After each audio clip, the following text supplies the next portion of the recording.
আসসালামু আলাইকুম everyone, Fatema kitchen blog থেকে ফাতেমা বলছি। কেমন আছেন সবাই? আশা করি আল্লাহর রহমতে সবাই ভালো আছেন, সুস্থ আছেন। আজকেও কোনো ব্লগ শেয়ার করছি না, আজকেও ডেইলি লাইফের কিছু টিপস শেয়ার করছি। চলুন শুরু করা যাক। শুরু করছি টিপস নাম্বার 1। ঘরে তো সবাই ডিম আনি কম বেশি, কিন্তু ডিমগুলোর গায়ে অনেক সময় ময়লা থাকে। তাই ডিমগুলোকে যদি একটু লবণ পানিতে ভিজিয়ে রেখে 5 মিনিট পরে এভাবে ধুয়ে নিই, তাহলে ময়লাগুলো খুব সহজে চলে যায়, আর এতে ডিমগুলো জীবাণুমুক্ত থাকে।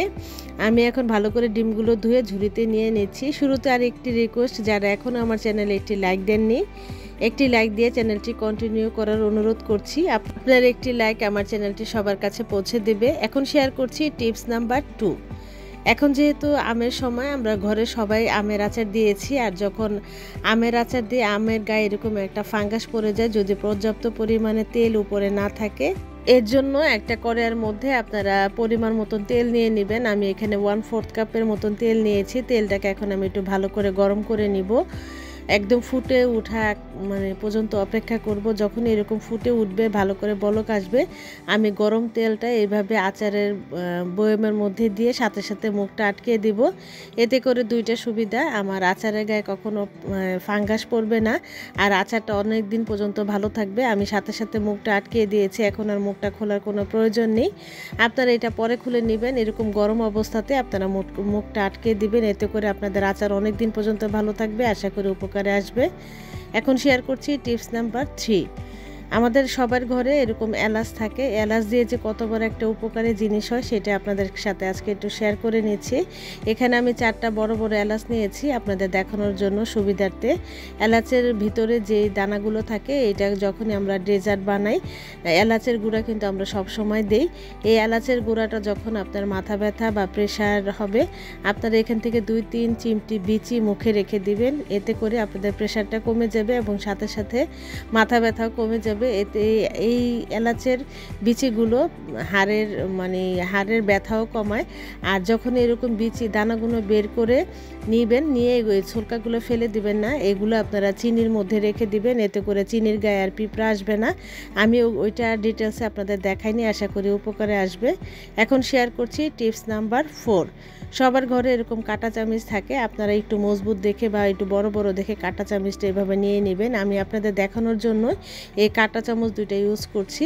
দুইটা কাঁটা চামচ একসাথে এরকম করে নিয়ে ভালো করে রাবার ব্যান্ড দিয়ে একটু পেঁচিয়ে নিয়েছি। একটু পরে বলছি এটা দিয়ে কি কাজ হবে। অনেকে হয়তোবা ভাবছেন এটা কি, এটা এখন দেখে হয়তোবা বুঝতে পারছেন। অনেকের ঘরে এরকম কাঁটা থাকে না, বা মিষ্টি উঠানোর জন্য প্যাচুলারটা, এটা দিয়ে আপনারা অনায়াসে মিষ্টি, পরোটা, যে কোনো জিনিস উঠাতে পারবেন। সবার ঘরে সবসময় থাকে না হাতের কাছে, তাই আমি আপনাদের দেখাচ্ছি। এটা দিয়ে, এই কাঁটা চামচ দিয়ে যে কত উপকারী জিনিস করা যায়। এটা দিয়ে আপনারা রুটিও ছেঁকে নিতে পারবেন।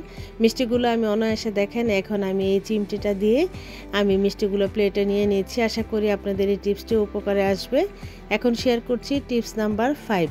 সবার ঘরে এরকম আদা থাকে, হয়তো বা আমরা আদা রেশার বা বটি দিয়ে ছুলে নিই, এতে করে অনেক আদা চলে যায়। আপনারা যদি এরকম কোনো অলিভ অয়েলের ঢাকনা থাকে, আপনারা এটা দিয়ে এরকম করে ছুলে নেবেন। এতে করে আর অনেক আদা বেঁচে যাবে, আর আদা এত নষ্ট হয় না। আর যখনই বটি দিয়ে আমরা আদা কাটি, অনেক আদা কিন্তু আমরা ফেলে দিই। এতে করে আমাদের অনেক অপচয় রোধ হয়। আর এভাবে যদি একটা মুখা বা চামিচ দিয়েও কিন্তু আপনারা এই আদাটা ছুলে নিতে পারবেন। এতে করে অনেক আদা অপচয় থেকে রক্ষা হবে। আমি এখন একটু মুখাটা দিয়ে ভালো করে ছুলে নিচ্ছি, এটাই আপনাদের সাথে শেয়ার করছি। দেখেন কতটুকু সিল্কা বের হয়েছে। এতে আশা করি এই টিপসটি উপকারে আসবে। এখন শেয়ার করছি টিপস নাম্বার 6। যখন এরকম রসুন আনা হয়, আমরা সবাই জানি কিভাবে রসুন ছিলতে হয়। এত রসুন আসলে একসাথে ছিলতে গেলে হাত জ্বলে, জ্বালাপোড়া করে। এর জন্য আমি একটা বেলুন নিয়ে নিয়েছি। চাইলে আপনারা এখানে শিলও ব্যবহার করতে পারেন। একটা পলিথিনের মধ্যে নিয়ে আমি বেলুনটা দিয়ে ভালো করে একটু থেতলিয়ে নিচ্ছি। এতে করে সবগুলো খোসা থেকে সুন্দরভাবে চলে আসবে। আর আপনারা চাইলে এটাকে পানিতে ভিজিয়ে কিছুক্ষণ রেখে দিবেন, দেখবেন ছোলকাগুলো উপরের দিকে চলে আসছে। ভালো করে কচলানো দিলে দিলে সবগুলো মানে রসুন আপনারা পেয়ে যাবেন। আর এতে করে অনেক সময়ও বাঁচে আর খুব তাড়াতাড়ি কাজটা হয়ে যায়। তাই আমি এখন আপনাদের সাথে এটা একটু শেয়ার করে নিচ্ছি। আর দেখেন সবগুলো যেগুলো বের হয়েছে ওগুলোকে আমি সহজভাবে বের করে নিচ্ছি। আশা করি এই টিপসটিও আপনাদের উপকারে আসবে। এখন শেয়ার করছি টিপস নাম্বার 7। সবার ঘরে এরকম দস্তার কোরিয়া আছে, আর এই কোরিয়াতে একটু বেশি কিছু রান্না করলে বা তরকারি রান্না করলে কোরিয়াটা এরকম হলুদ হয়ে যায়। এই হলুদ দূর করার জন্য এখন আমি একটা টিপস দেখাচ্ছি। এখানে আমি পানি নিয়ে নিয়েছি আর দিয়ে দিয়েছি 1 টেবিল চামচ কাপড় ধোয়ার হুইল পাউডার, আর এখানে হাফ চামচের মতন দিয়ে দিয়েছি বেকিং সোডা। দিয়ে আমি এখন এটা চুলার আঁচ ধরিয়ে দিয়েছি। এটাকে ভালো করে বলক আনিয়ে নিব। বলক চলে এসেছে, এখন আমি এই গরম পানিটা ফেলে দিব।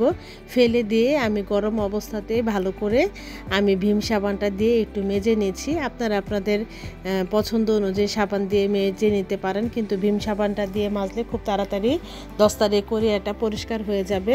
তরকারি রান্না করার পর দেখবেন এই কোরিয়াটাতে এরকম একটু হলুদ ভাব চলে আসে। এই হলুদ ভাবটা দূর করার জন্যই আমি এভাবে একটু ডিটারজেন্ট আর বেকিং সোডা গরম করে নিয়েছি। এখন আমি ভালো করে এটাকে একটু মেজে নিচ্ছি। দেখবেন আমার কোরিয়াটা খুব সুন্দরভাবে পরিষ্কার হয়ে যাচ্ছে। আশা করি এই টিপসটা আপনাদের উপকারে আসবে। আপনারা বাসায় একবার ট্রাই করে দেখবেন। ভালো করে ধুয়ে পরিষ্কার করে এখন আমি দেখাচ্ছি কতখানি পরিষ্কার হয়ে গিয়েছে। এভাবে আপনারা বাসায় একবার ট্রাই করে দেখবেন আশা করি। এখন শেয়ার করছি টিপস নাম্বার 8। সবার ঘরে এরকম পিঠা বানানোর ছাঁচ থাকে, আর ছাঁচটা যদি এভাবে বেশি দিন রেখে দেওয়া হয় তাহলে এরকম মানে মরিচা পড়ে যায় ছাঁচটাতে। যাতে এরকম মরিচা না পড়ে এর জন্য ছাঁচটাকে ভালো করে ধুয়ে পরিষ্কার করে নিয়ে এখানে আপনারা একটু সয়াবিন তেল দিয়ে দিবেন। 1 চামচের থেকে একটু কম দিয়ে ভালো করে টিস্যুটা দিয়ে এরকম একটু মুছে নেবেন, সব জায়গায় লাগিয়ে নেবেন। এতে করে আর মরিচা পড়বে না। এখন আমি আপনাদের দেখাচ্ছি যে আমি কিভাবে ছাঁচটাকে ভালো করে ধুয়ে পরিষ্কার করে নিয়ে হাফ চামচের মতো সয়াবিন তেল দিয়েছি। দিয়ে আমি একটা টিস্যু দিয়ে পরিষ্কার করে নিয়েছি, মানে সব জায়গাতে লাগিয়ে। আবার একটা ভালো কাপড় দিয়ে আমি ভালো করে একটু মুছে নিচ্ছি যাতে তেলের চিটচিটে ভাবটা না থাকে। এখন একটা ভালো করে শপিং ব্যাগের মধ্যে ভরে আমি নির্দিষ্ট জায়গায় রেখে দিব। এতে করে আমার ছাঁচটা অনেক দিন পর্যন্ত ভালো থাকবে। আশা করি এই টিপসটা উপকারে আসবে। এখন শেয়ার করছি টিপস নাম্বার 9। রান্নাঘরটাকে ঠান্ডা রাখার জন্য টিপসটা শেয়ার করছি। রান্না করার পর দেখবেন চুলার এই সাইডগুলো খুব গরম হয়ে যায়। এটাকে এনে যদি এরকম একটু মানে ভিজিয়ে রাখি, ভিজিয়ে ভালো করে পরিষ্কার করে নিই, এতে করে রান্নাঘরটা খুব তাড়াতাড়ি ঠান্ডা হয়ে যাবে। আশা করি আমার এই টিপসটিও আপনাদের আজকে উপকারে আসবে। আর এতে করে রান্নাঘরটাও পরিষ্কার থাকে, চুলাটাও পরিষ্কার থাকে। আমি এখন ভালো করে একটু ধুয়ে নিচ্ছি। আজকের টিপসের কোনো অংশ ভালো লেগে থাকলে চ্যানেলটি সাবস্ক্রাইব করে পাশে থাকা বেল বাটনে প্রেস করে রাখবেন, যাতে নতুন ভিডিও দেওয়া মাত্র নোটিফিকেশন পেয়ে যান। অলরেডি যারা এই কাজটি করেছেন আপু ভাই আপনাদের অসংখ্য ধন্যবাদ। চুলাটা বসিয়ে দিয়েছি আর ছাঁচটাও দিয়ে দিয়েছি। এতে করে আমার চুলাটা তাড়াতাড়ি পরিষ্কারও থাকে, রান্নাঘরটা খুব তাড়াতাড়ি ঠান্ডা হয়ে যায়। আজকের টিপসের কোন অংশটি আপনার সবচেয়ে বেশি ভালো লেগেছে তা অবশ্যই কমেন্ট করে জানাবেন। নতুন আরেকটি ভিডিও দেখার আমন্ত্রণ জানিয়ে আজকের মতো বিদায় নিব। সবাই ভালো থাকবেন, সুস্থ থাকবেন। আল্লাহ হাফেজ। আসসালামু আলাইকুম।